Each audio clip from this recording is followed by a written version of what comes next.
Providing accommodations to students with disabilities. The accommodation process. To receive services, a student must first self-identify to the Coordinator of Disabilities Support Services, make a request for an accommodation in writing, and provide information that supports the request. Students must also make requests in a timely manner, engage in an interactive process, maintain academic standards, and comply with a student code of conduct.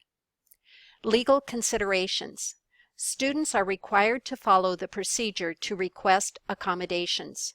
Instructors are required to provide the written accommodation that gives the student fair access to educational programs. Faculty responsibilities. First and foremost is to inform students about disability support services.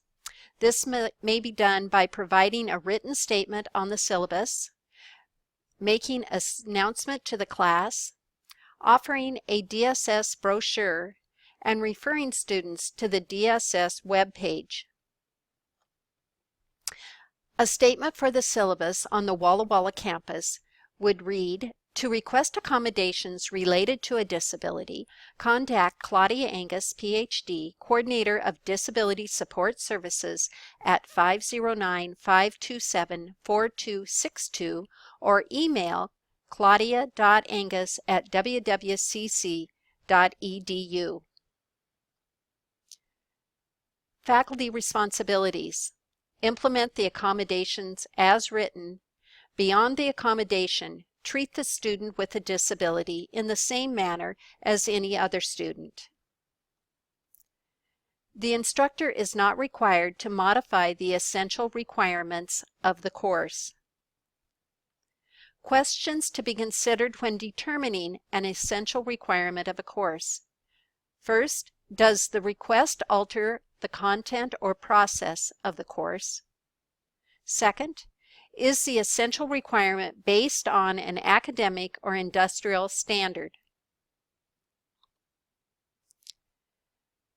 The Disability Support Services Coordinator is responsible to meet with the student to begin the interactive process, determine reasonable accommodation, issue accommodation letters, and assist students and instructors with the implementation of accommodations.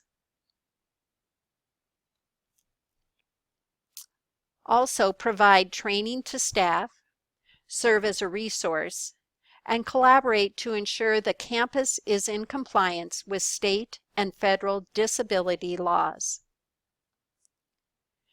The letter of introduction and accommodation. The instructor receives the letter from the student. Online instructors may receive a scanned copy. Accommodations start when the instructor receives notification. The letter is signed by the student and the DSS coordinator, indicating agreement. Be sure to record the date when the letter is received and keep it in a confidential file for the quarter. Here is a sample of the letter of introduction. You can see that the student and ID number is indicated on the first line, along with a list of accommodations. The student is instructed to meet privately with the instructor to give the letter of accommodation.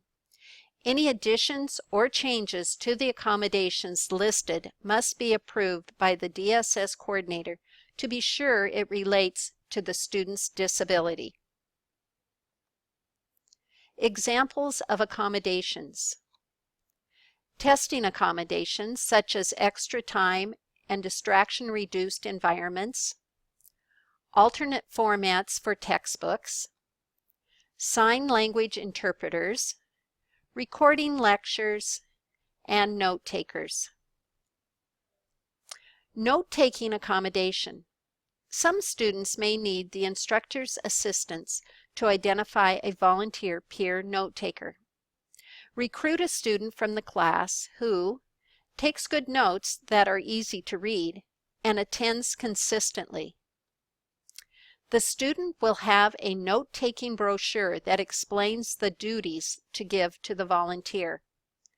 Ask the note taker to meet with the DSS coordinator to receive training. Students and note takers sign an agreement to attend the class. The note taker will receive a college bookstore gift certificate or enrollment at no cost in a 1-credit note-taking course. Important: the instructor is asked to monitor the accommodation. The instructor and students should alert the DSS coordinator if the accommodation is not being met. Testing accommodations. The testing center, located in room 236, is equipped to administer accommodations for exams. Ideally, 2 days prior to the exam, the student makes an appointment with the testing center. The testing center will then notify the instructor of the appointment and request a copy of the exam. The instructor makes arrangements with the testing center for the return of the exam. For online courses, testing time can be adjusted for individual students when using the Canvas shell.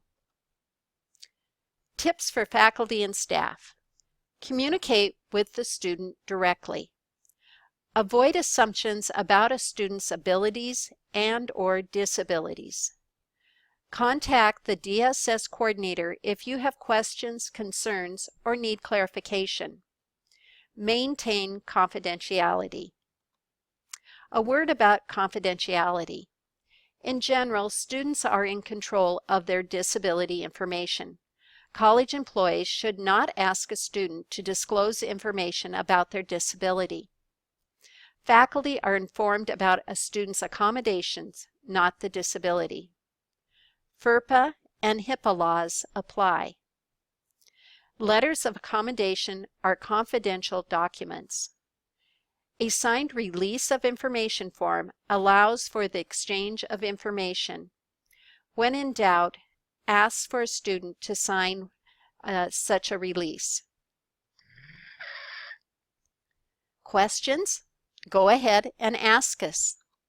On the Clarkston campus, you can contact Carol Bennett, and on the Walla campus, you may contact Claudia Angus. Thank you.